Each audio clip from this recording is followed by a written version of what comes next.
Hey there, and welcome to the Overcomers Overcoming Podcast. It is great to have you join us. This podcast series features those who have gained victory over a life encounter. With that life experience, we encourage those who are experiencing something that might seem to be insurmountable. We advance and encourage others by passing forward evaluated life experiences. We have 3 objectives in this podcast series. We want to encourage those who are engaged in any type of life encounter by offering to walk with you to help you gain victory over anything that might seem impossible. We want to share our experience to help you.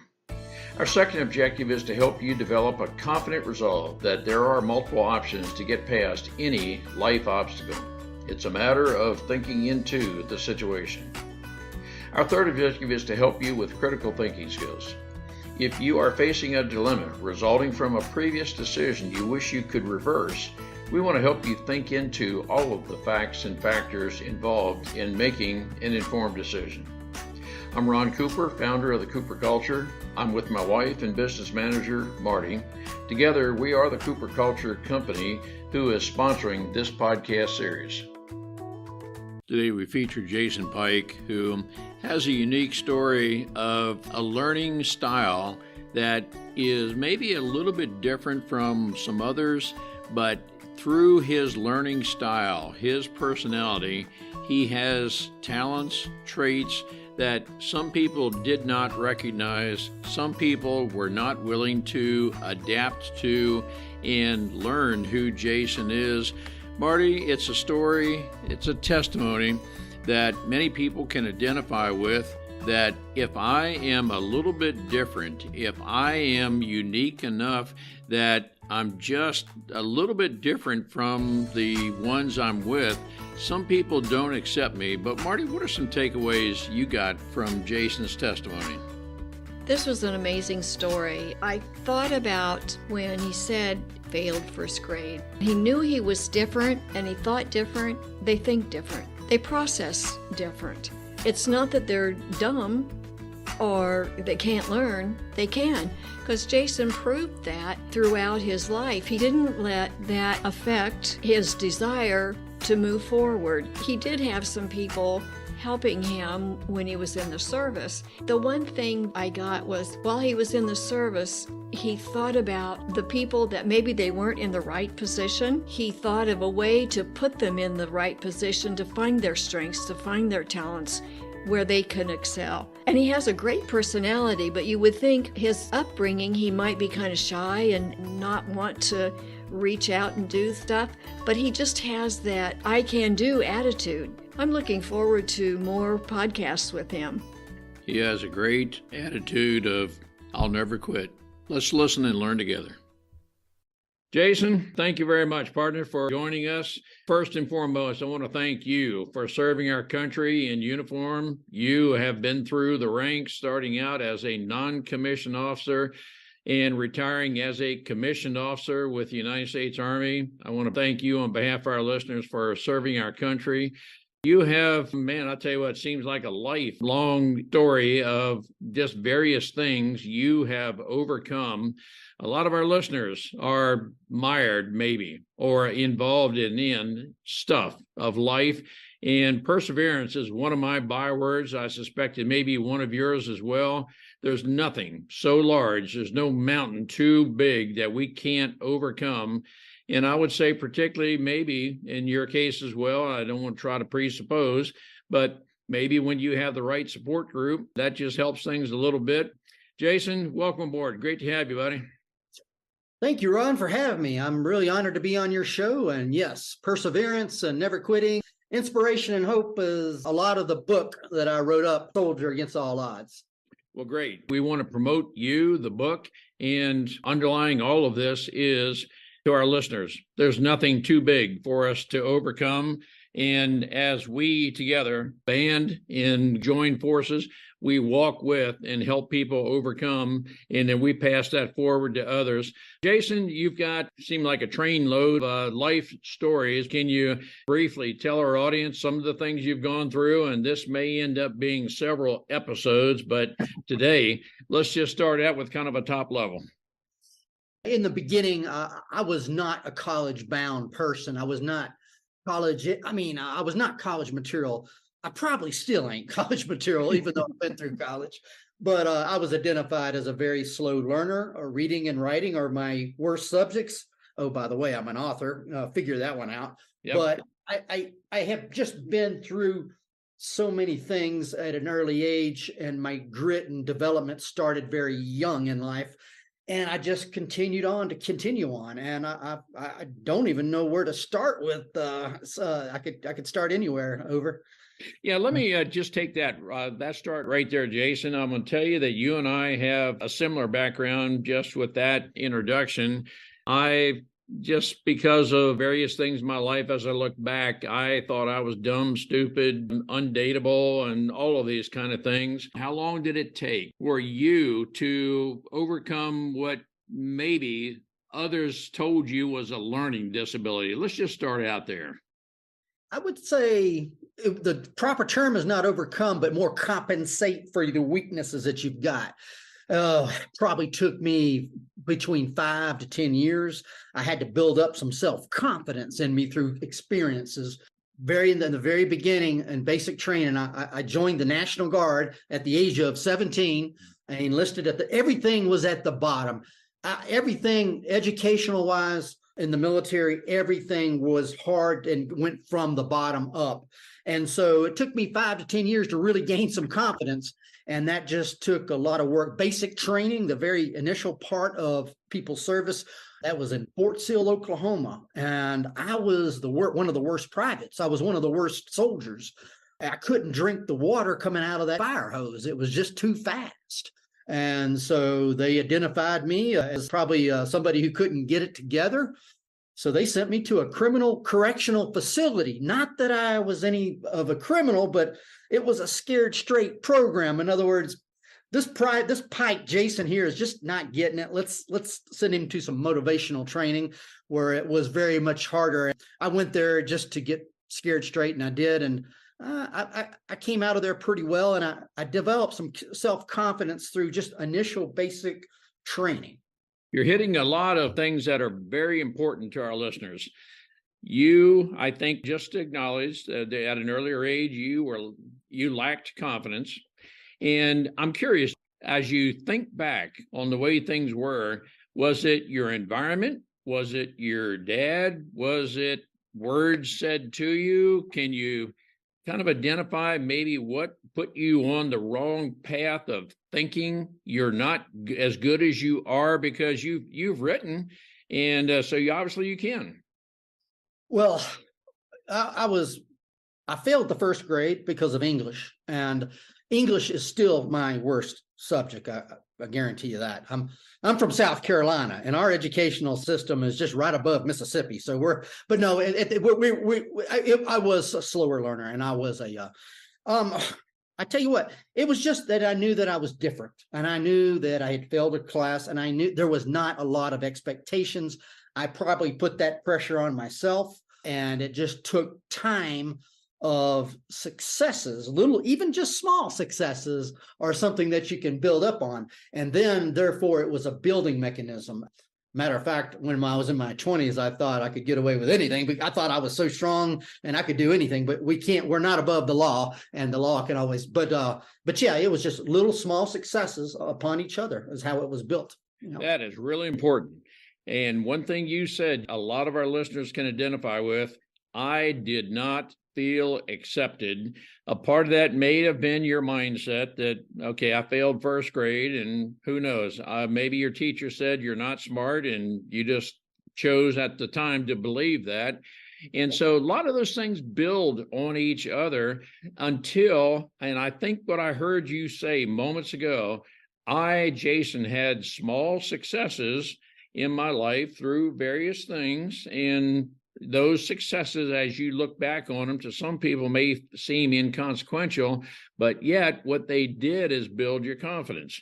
And through a period of time, through those who maybe believed in you, small successes and so forth, you, over a period of time, built your confidence. I don't want to say things that were not there in your life, but I'm just identifying because I've been through a lot of that myself. Well, yeah, in my book, I have a photograph where my high school counselor told me not even to go to not to go to college. There was a lot of hints, and I'm not dogging them because they were looking at my SAT scores.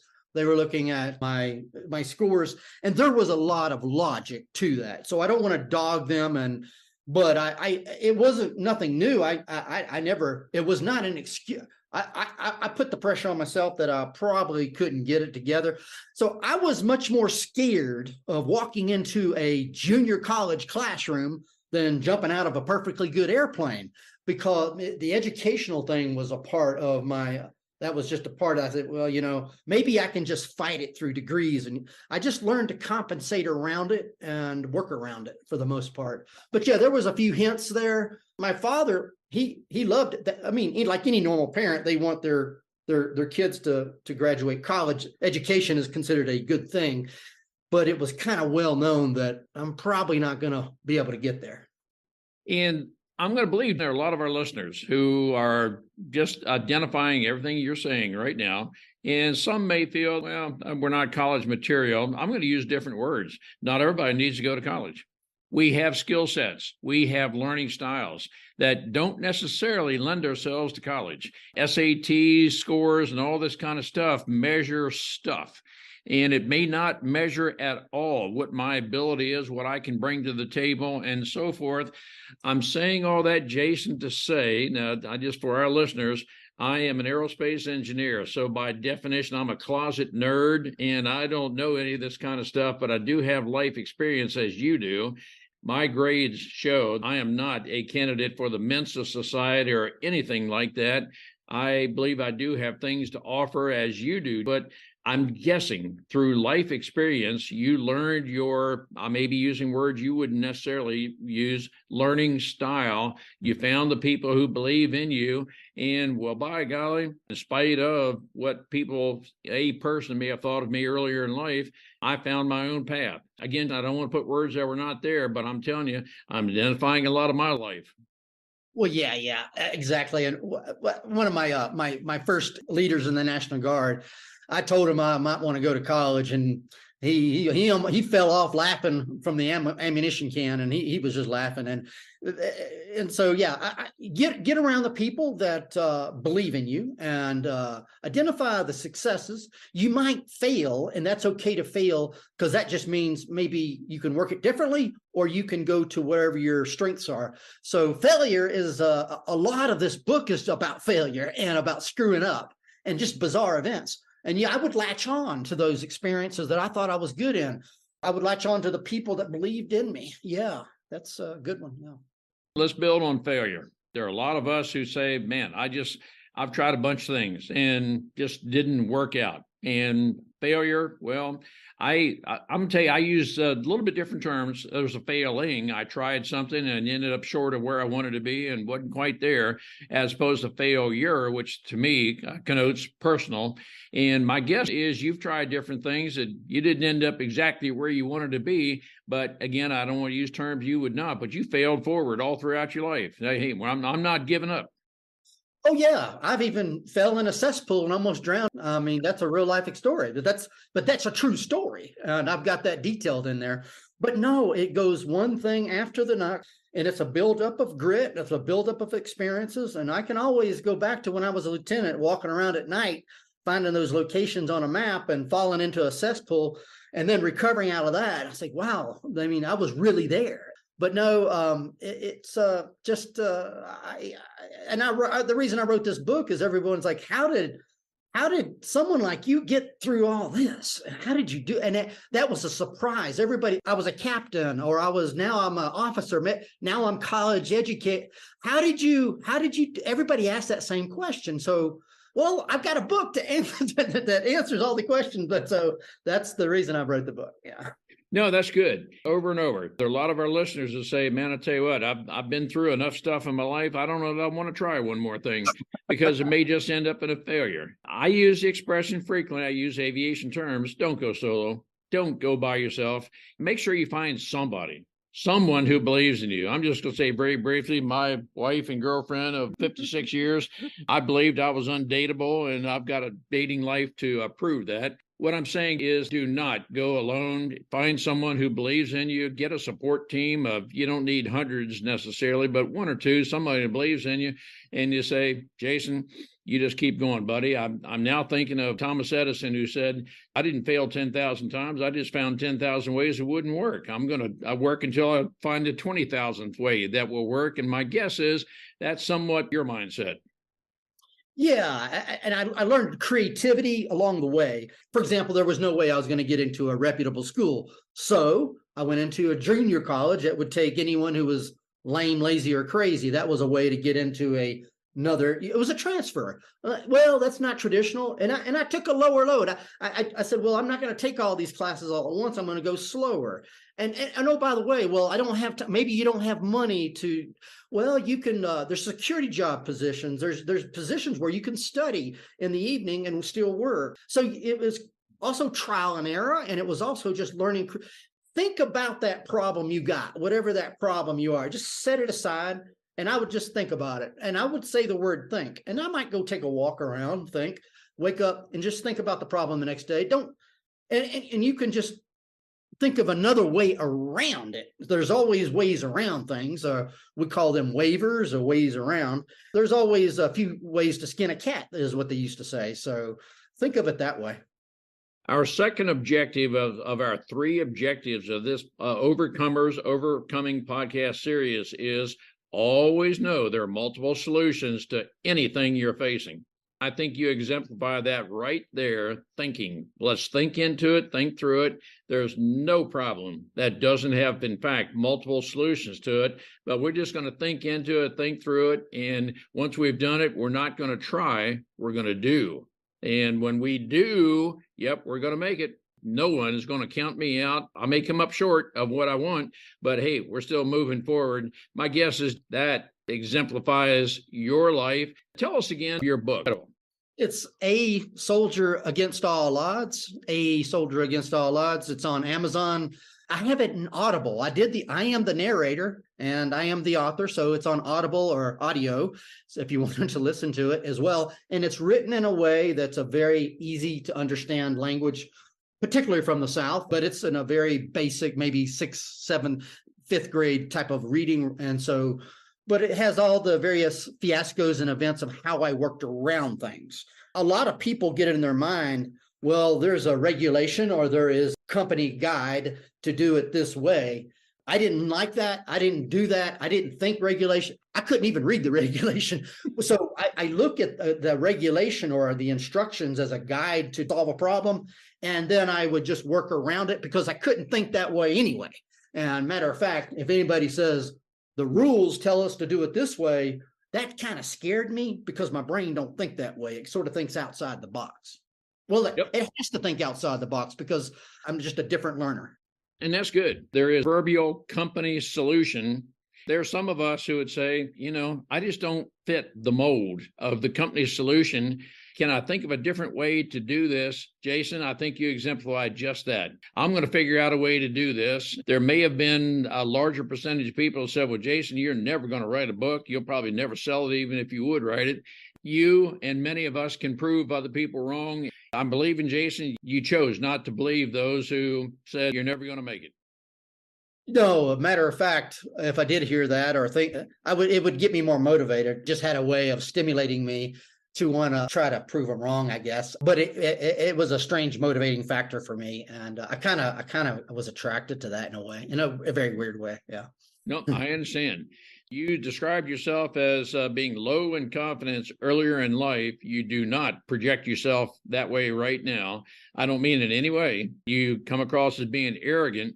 You have enough life experience, if I could use that term, to know you can do different things. You may do it in a little bit different way than I would or some other people, but my guess is you've got the mindset, no, you're going to figure out how to do this. I believe that is a matter of confidence. Talk to the listener right now who may be at some point in their life where, man, I'll tell you what, I don't know that I have the confidence to go forward to try something and fail one more time. How would you address that person to pick up, go on, don't you ever quit? I would say to sort of think about your problem. I would say I like to go and get on an elliptical or go for a walk or go somewhere for a quiet time and walk and think about it and process it. You might want to talk with someone as you walk, maybe a good friend or a colleague or your spouse or someone, and just walk and talk. And there's a processing mechanism with me that I use to, sometimes people say, oh, where's Jason at? He's out walking around alone. I like to get alone and think about things and get into nature or do a workout and get away from the technology and possibly just think about what that issue is and how there's different ways around it that I can come forward, solve the problem or gain the confidence. And it might be a different way. It usually is with me. Really specific examples. When I fell into that poop pile, on the DMZ, I was going to drown, and I had faced multiple issues on that. I didn't want to come out of there and have everybody the laughing stock of the town, a pooping Pike. So what I did was I went and found some help at a Korean farmer's. This was a Korean farmer was out there on the DMZ, and I knocked on their door, and they washed me up, cleaned my clothes. And I got out there, I not only got out of the poop, but I got out there with saving my face.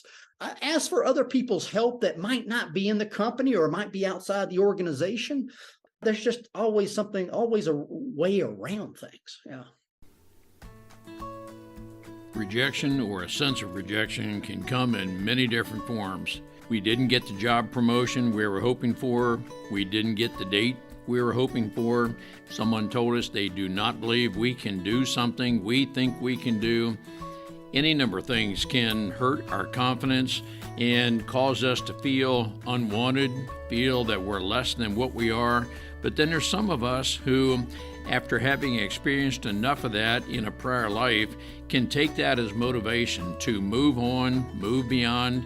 It's a sense of saying, I'll prove you wrong, that I know I can do this, but it is a matter of having that confidence, and it's not arrogance. It is your assurance I can overcome anything that may be a failing because I'm not a failure.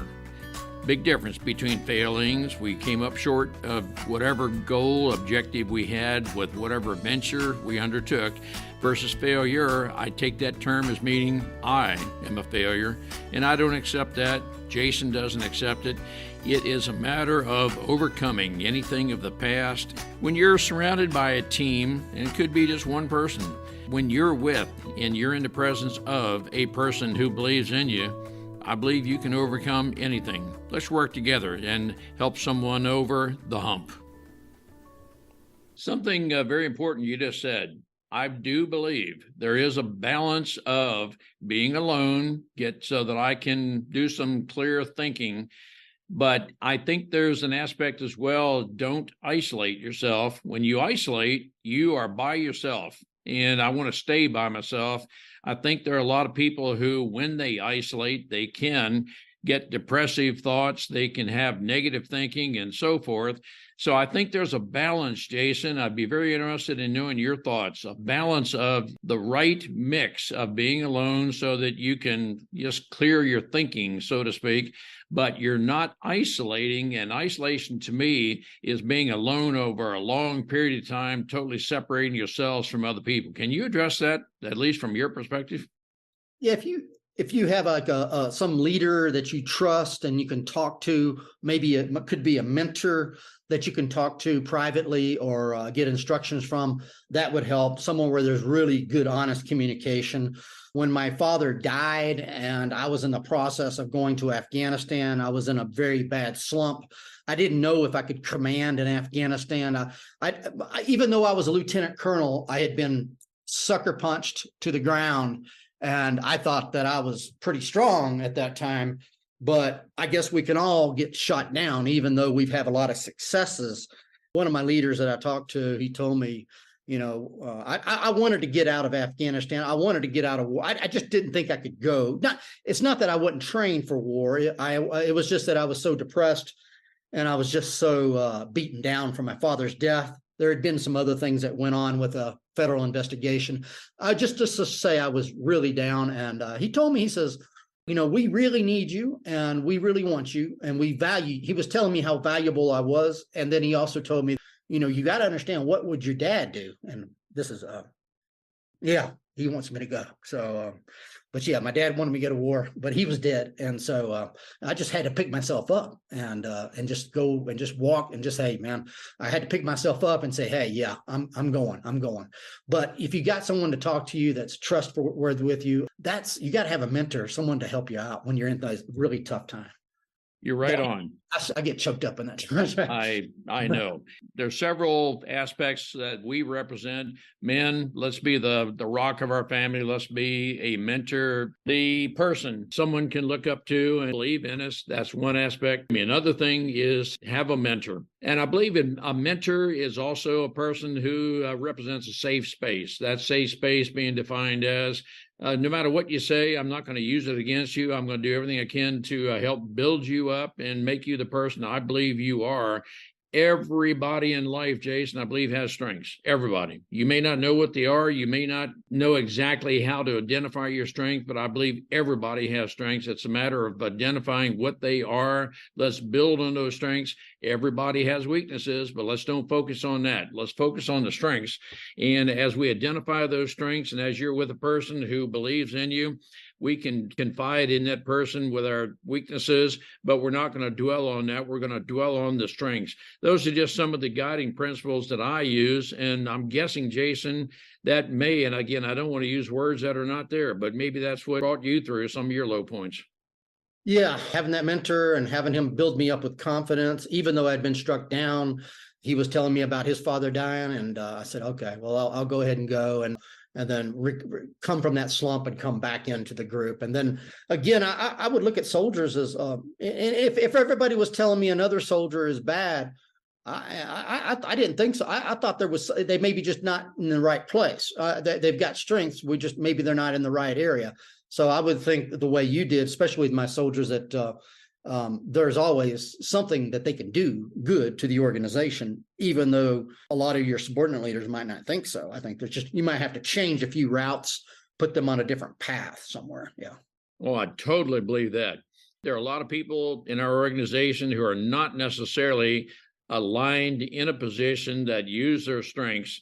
And as we identify people, and I'm the kind of person, Jason, I want you to know I care about you. I want to know who you are. Who you are is a matter of me leading from the heart, and I want to know who you are, your strengths, and quite honestly, I want to identify but not dwell on any weaknesses, such that got you in the best position where you can flourish. And when you're working with your strengths and we've identified where we want to go and so forth, you're all in. That to me is being a consummate team member.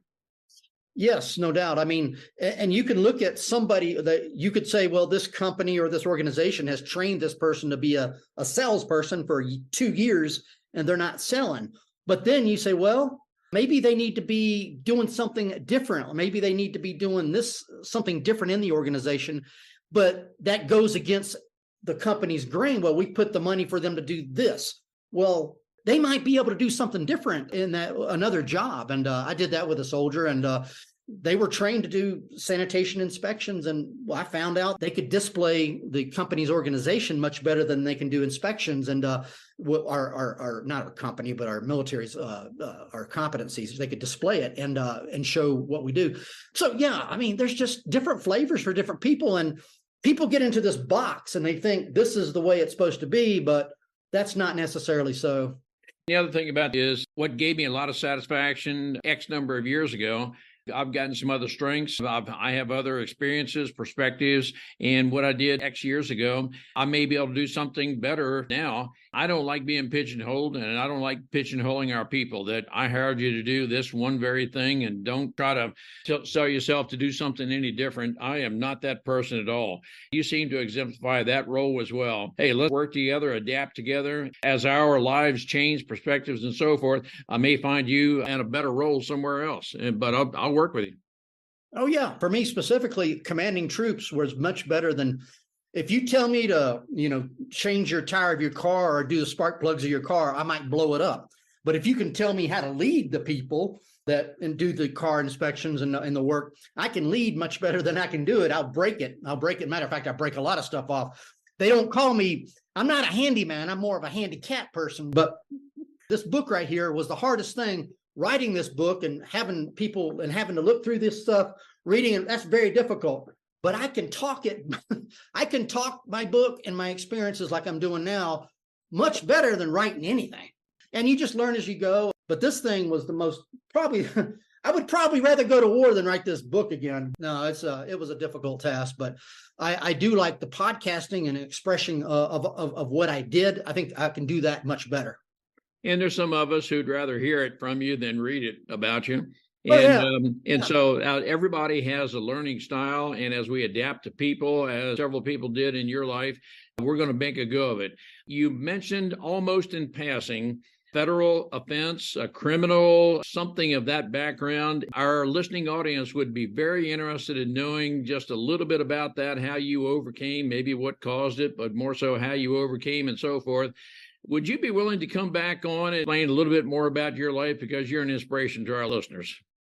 Oh, yes. There's many arrests. There is one federal investigation, just in short, is I don't know if you've ever heard of throwing someone under the bus or ghostlighting them, or that happens sometimes in organizations. And I can definitely speak to that. And that was not my fault. I can tell you about things I did get in trouble with that was my fault. So I'm very honest on a lot of it was my fault, but this federal investigation, this ghostlighting, that was not my fault. And that is where the book goes into some deep, dark areas. But yes, I'm willing to come back on.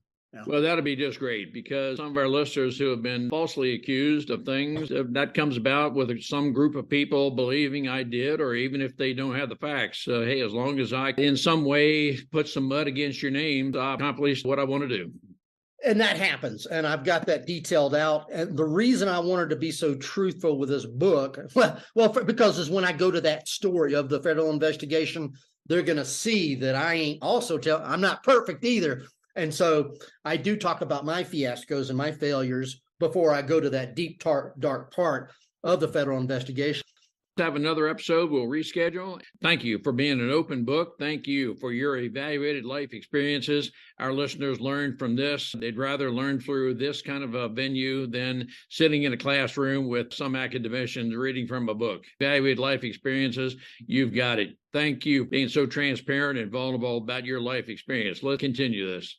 All right. Learning disability or learning styles. I am not dismissing any of those who are clinically unable to learn, but rather some of us have been labeled or otherwise stigmatized as being slow to learn or otherwise just not catching on real quickly. Any number of terms like that apply. When we don't fit the expectations of some people, we are sometimes labeled as learning disabled, learning slowness. Whatever it may be, many of us have a learning style. Let's just say everybody has a learning style. It could be auditory, it could be visual, it could be kinesthetic, where we learn best by doing with our hands. Everyone has a learning style. I am addressing now a wellness person. I'm not in any way trying to act as if I am a clinical psychologist, anyone of that nature. But I am talking about the person who basically has an ability to learn, but we just need to adapt to, adjust with that person's learning style. I am a believer, having come through a part of my life believing I was a little bit less capable of learning, catching on. I believe, as Jason believed, I have a learning style. We need to learn to adapt to and adjust with. When people learn what my learning style is, when I have the fortitude to say I learn best by, we adjust to those learning styles. That's how we learn. It's not a matter of not being able to learn, but we learn best by whatever our learning style is. It's very important that we are able to adjust to, that we have the willingness to adjust to, adapt with other people's learning styles. We can help a person learn better when we choose to do that. There are too many of us, I believe, are put in a category, we're labeled or stigmatized as just not fitting in. And it's not that we are incapable of fitting in, it is a matter of adjusting. And if we don't fit the standards of whatever group we're working with, then fine, we'll move on to another group. But somebody somewhere will adjust to us and adapt with us. Very important, as Jason said, as I have learned through life, to find those and work with those who believe in you. There were 4 men in my life who functioned as a mentor, albeit they were not officially assigned in that role. Marty, at times, believes in me more than I believe in myself. When you are in the presence of those who believe in you, there are things you can do that you may not believe even yourself I can do, but you gather the strength, you gather the willpower to move on beyond whatever you may be thinking are your self-limiting factors, to where you can say, enough people believe in me, I can do this. I'll do whatever it takes to overcome anything that holds me back. Marty and I are certified life coaches through the Maxwell Leadership Certified Team. There are many people who need to overcome whatever it is in the past that is holding them back. We can help those overcome any of those self-limiting factors. Many of us have learned to deal with and overcome those things that mentally we believe we can't, but actually we can. We learn to deal with that. Let's schedule a complimentary 30-minute session. We can help you determine if we are the right person to help you function and perform at your very best God-ordained, created potential. We hope we can warrant a 5-star rating with this podcast series. We hope you will want to comment in the comment section. We hope you'll want to share this podcast with your Facebook friends, your LinkedIn connections, your Twitter and Instagram communities.